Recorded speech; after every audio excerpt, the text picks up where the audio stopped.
Em 2018, eu estava em um casamento conturbado e aberto, um relacionamento poliamoroso que já durava 3 anos. Foi nesse período que conheci Eric no Tinder. Eu tinha 28 anos e ele, 42. Conversamos por algumas semanas até marcarmos um encontro em um restaurante perto da minha casa. Ficamos horas conversando, e a química entre nós foi imediata. Depois do jantar, acabei convidando-o para conhecer meu marido em casa. De alguma forma, naquele momento, tudo parecia perfeito. Com o tempo, começamos a namorar. Eric era carinhoso e atencioso, alguém que parecia realmente interessado em tudo que eu dizia. Ele ouvia com cuidado, validava meus sentimentos e me fazia sentir vista. Demonstrava carinho de várias formas, flores, presentes e pequenos gestos que me davam a sensação de ser querida, cuidada e segura. Eu nunca tinha vivido algo assim antes. A sensação era de que havíamos nascido um para o outro. Algumas semanas depois, porém, ele começou a demonstrar incômodo com o fato de meu relacionamento ser poliamoroso. Disse que estava se apaixonando de verdade e que não queria me dividir com ninguém. Diante disso, decidimos terminar. Fiquei triste, mas tentei me convencer de que era o melhor para todos. Cerca de uma semana depois, flores chegaram ao meu trabalho junto com um cartão no qual ele pediu uma segunda chance. A mensagem dizia que era melhor tentar do que viver com arrependimento, mesmo que fosse assustador, e que ele queria entrar nessa jornada comigo. Aquilo me tocou profundamente. Nós voltamos, e por um tempo tudo voltou a ser maravilhoso. Passávamos noites inteiras conversando, rindo, fazendo amor e imaginando o futuro. Visitamos lugares que eu sempre quis conhecer e fizemos coisas que eu sonhava em experimentar. Nos momentos mais íntimos, ele costumava pegar minha mão, colocá-la contra o rosto dele e perguntar onde eu havia estado todo aquele tempo. Nessas horas, eu me sentia completa, como se finalmente tivesse encontrado a peça que faltava em um quebra-cabeça. Em agosto de 2019, meu casamento terminou, embora não por causa dele. Meu ex-marido deixou a casa em outubro. Como eu morava de aluguel e não conseguiria pagar tudo sozinha, comecei a considerar a ideia de dividir o apartamento com alguém. Foi então que Eric se ofereceu para morar comigo. Eu hesitei, porque estávamos juntos havia apenas 4 meses, mas acabei aceitando. Naquele momento, ele parecia tão maravilhoso que eu não conseguia imaginar o que poderia dar errado. Mas deu muito errado. De um dia para o outro, Eric mudou completamente.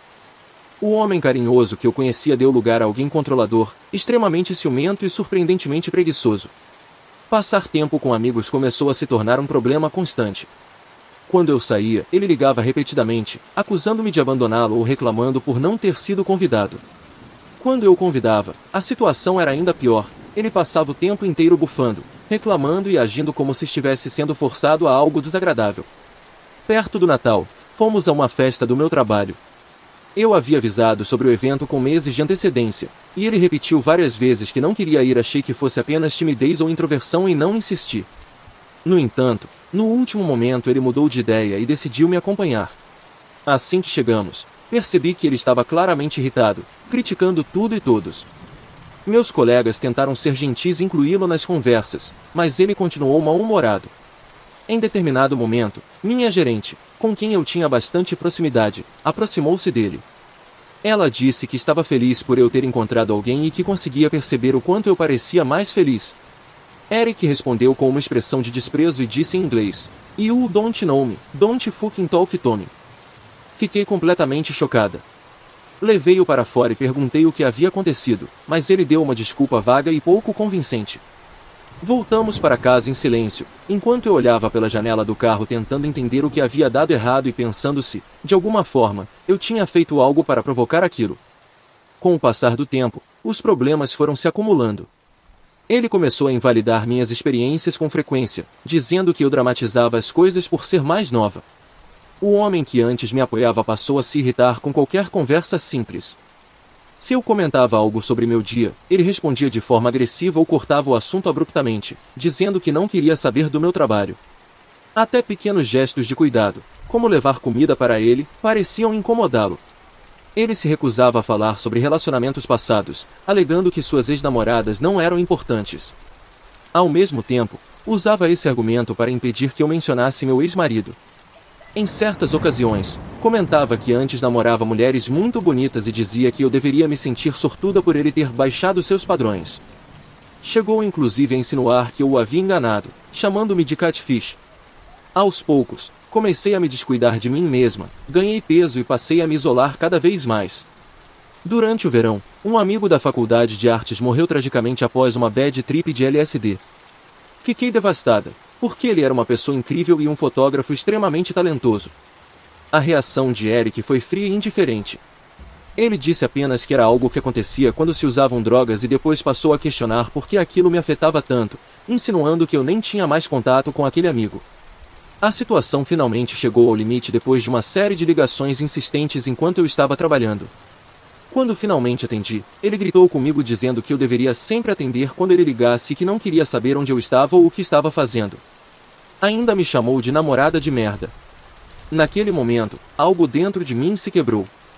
Eu explodi, disse tudo o que vinha guardando e deixei claro que estar na minha vida era um privilégio que ele não valorizava. Em seguida, mandei que saísse de casa. Ele imediatamente começou a se vitimizar, dizendo que não tinha para onde ir e questionando como eu poderia terminar depois de tê-lo feito se apaixonar e apresentá-lo ao meu pai. Minha gerente e o marido dela se ofereceram para me levar para casa por segurança. Quando cheguei, encontrei Eric de joelhos, chorando e agarrando minhas pernas enquanto dizia para minha chefe que eu era o amor da vida dele. Aquela cena me deixou ainda mais desconfortável. Afastei-me, peguei apenas o essencial e fui embora. Depois de quase uma semana, ele voltou com promessas de mudança e arrependimento. O homem perfeito parecia ter reaparecido. Acabei cedendo e voltando para o relacionamento. No entanto, não demorou para que ele começasse a me culpar pelo término anterior, dizendo que meu pânico havia estragado o relacionamento dele com as pessoas da minha vida e que agora era minha responsabilidade consertar tudo. As coisas continuaram a piorar. Em uma noite, tivemos uma discussão cujo motivo nem consigo mais lembrar. Eu precisava dormir cedo para trabalhar no dia seguinte e me deitei, mas ele ligou a televisão no volume máximo e continuou aumentando cada vez mais, até as paredes praticamente tremerem. Enquanto isso, ria de maneira descontrolada. Quando pedi para baixar o som, ele respondeu que assistiria ao que quisesse e no volume que quisesse. Zombou de mim por estar chorando e me chamou de dramática. A discussão se intensificou, e em determinado momento ele me seguiu até o quarto, deu um soco na porta muito perto do meu rosto e disse que, da próxima vez, não erraria o soco. Entrei em uma crise de pânico.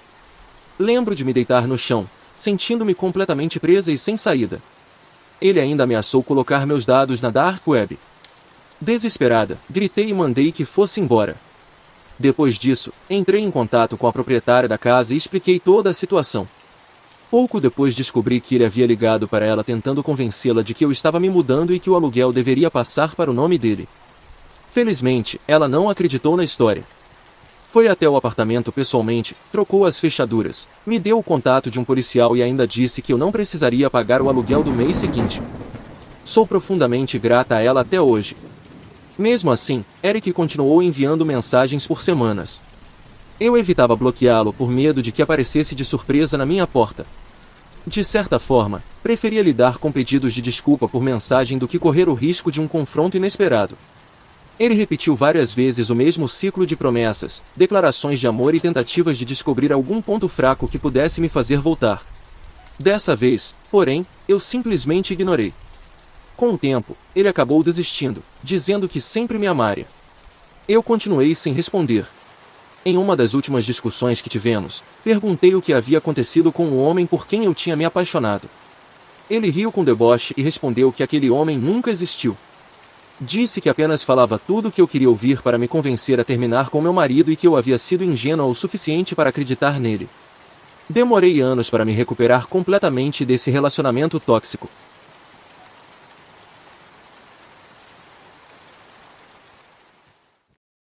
Esse foi o relato de hoje, espero que tenham gostado.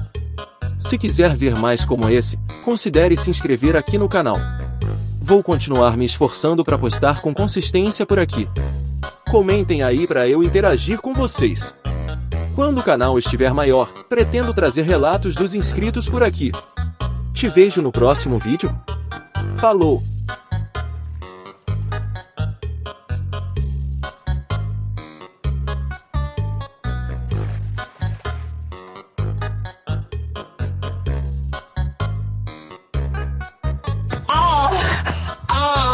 Zé da Manga.